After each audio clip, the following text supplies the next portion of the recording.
سلام دوستان عزیز، خوش آمدید به این ویدیو خفن و قشنگ. میخواییم ما یاد بدیم چطوری بره فیلم آپلود کنی داخل یوتیوب.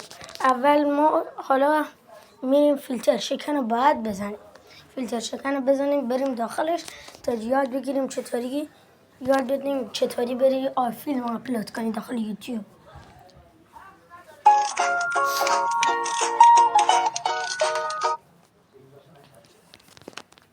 خب ما میزنیم روی تا بیاد.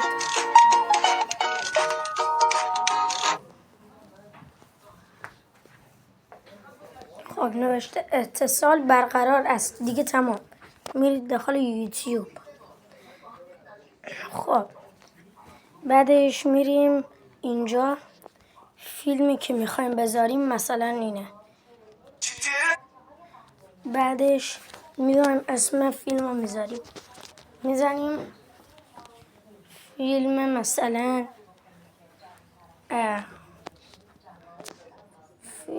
فیلم شاد، فیلم شاد.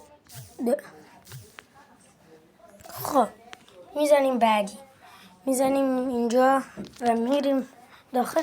در حال آپلوده، نگاه داره میاد. ما صبر چند دقیقه میکنیم تا فیلممون آپلود شه. خب یه چند لحظه وایسید تا آپلود شه تا ببینید. خب بچه درست شد فیلممون، تمام. به همین راحتی و ساده. لایک و کامنت یادتون نره.